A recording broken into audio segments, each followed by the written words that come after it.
All of South Africa's top kiteboarders gathered for the Wipika Kiteboarding Grand Slam held in March at the Breakers Resort Umhlanga in KwaZulu-Natal. This was the penultimate event in the South African Championship Tour. As a relatively new sport, it is said to be the fastest growing water sport in the world and has really taken off in the southern tip of Africa.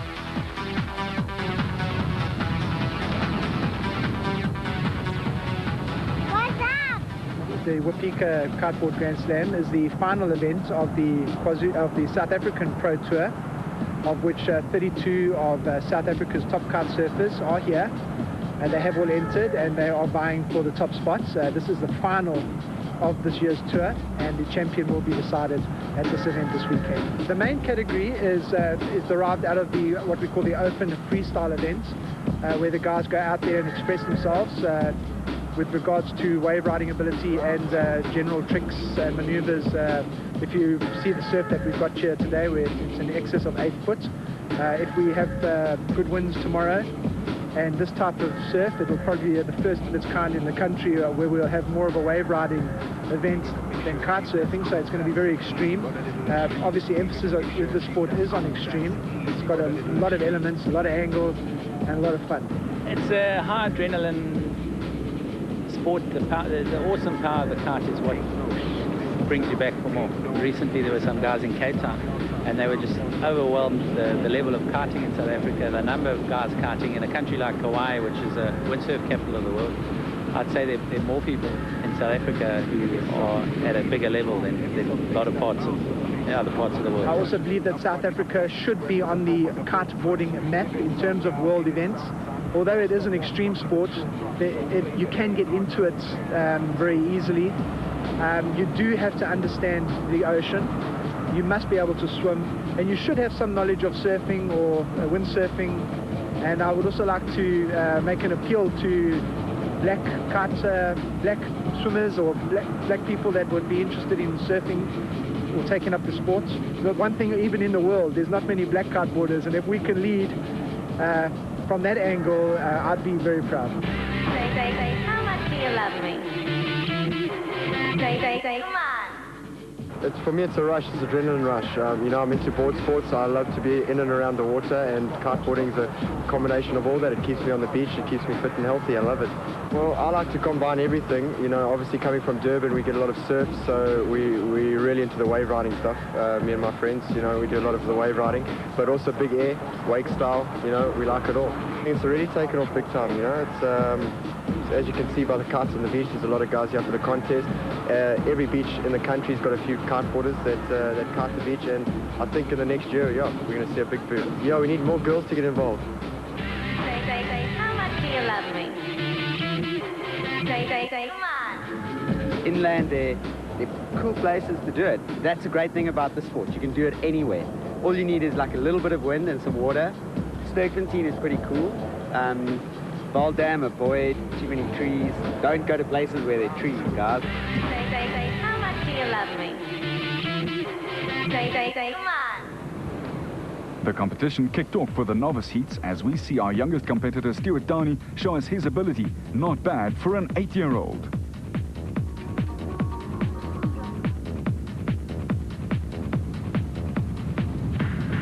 The part I mostly enjoy about kiting is freestyle. Quite clearly, young Stuart has a surfing background, but this is exceptional talent and great balance and strength at his age. Say, how much do you love me? Say, come on.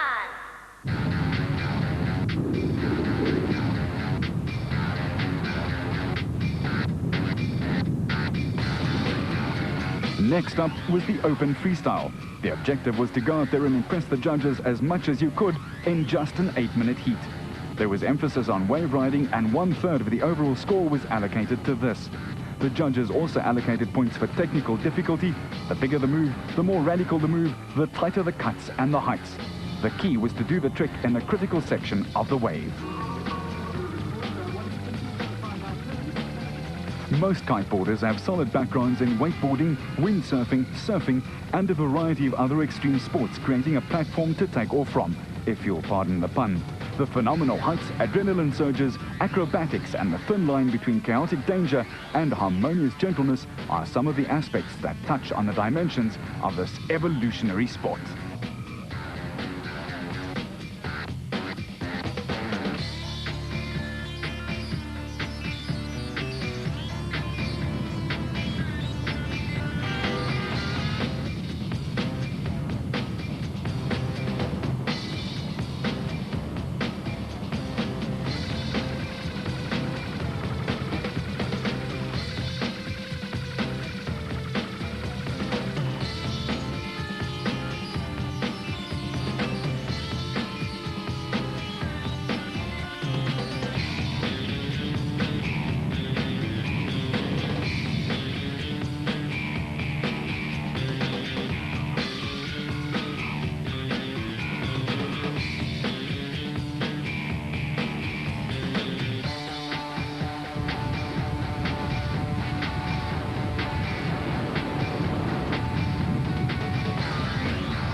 What we're looking for from the contestants is generally best described as overall impression.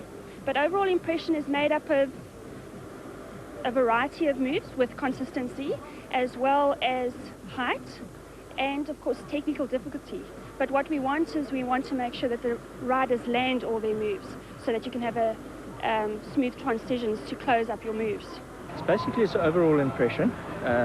By that, the bigger the move, the more powerful, the more radical, the tighter the cuts are, and the cleaner the finish of the move is, then the higher you're going to score it.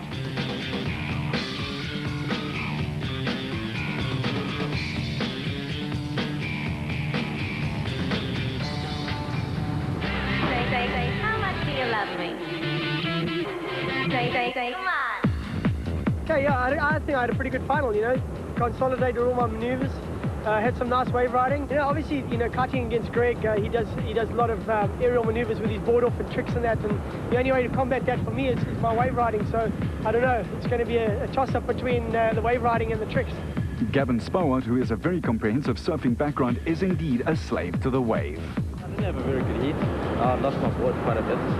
So I guess that's the way it goes in the sport. So I'm used to the big waves, so that wasn't a problem. But it seemed to get a bit gusty in the final. Mark Lambert hails from Durban and is known for his strong wave riding. He recently joined the ranks of the pro kiteboarders.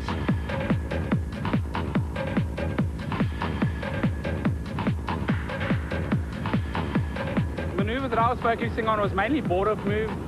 What I like doing, 360 backspins, going into transition. The conditions were good, as I said, big surf, nice wind, trade wind, steady, not so bad, and yeah, it's very good, very good. Water's warm. It's living on the edge, just walking around and just doing it. Kiting is an adrenaline sport. It's really extreme. It's very good. Keeps the heart going, keeps you fit. The style is continuously evolving as the tricks get more technically advanced. Lloyd Olofse, one of the semi-finalists, shows off some awesome transitions and moves.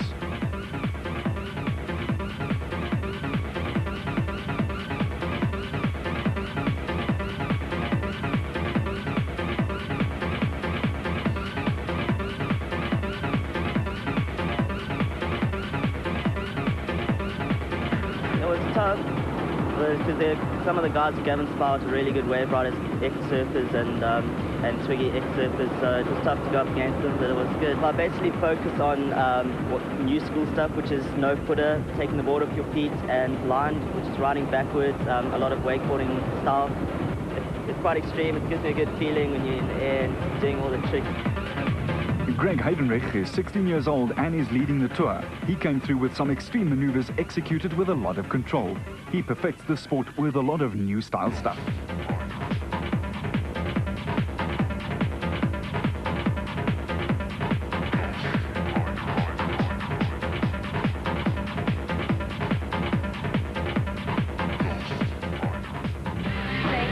How much do you love me?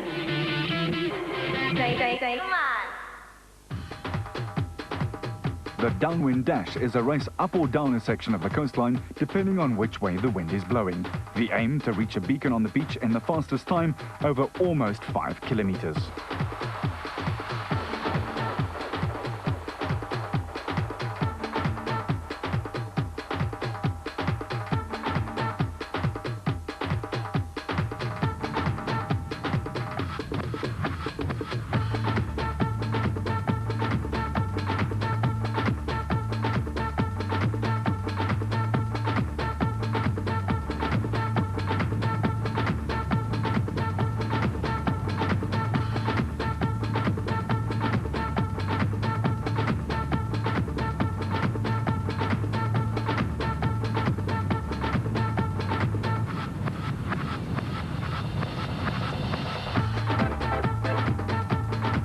Indeed, a very, very pretty sight. And don't for one second believe that it's just pretty. The competition is tough.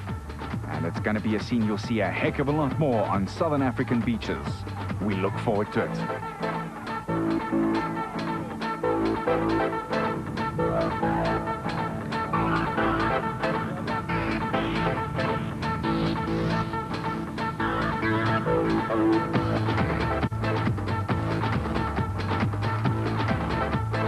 The winner of the downward dash was Mark Lambert.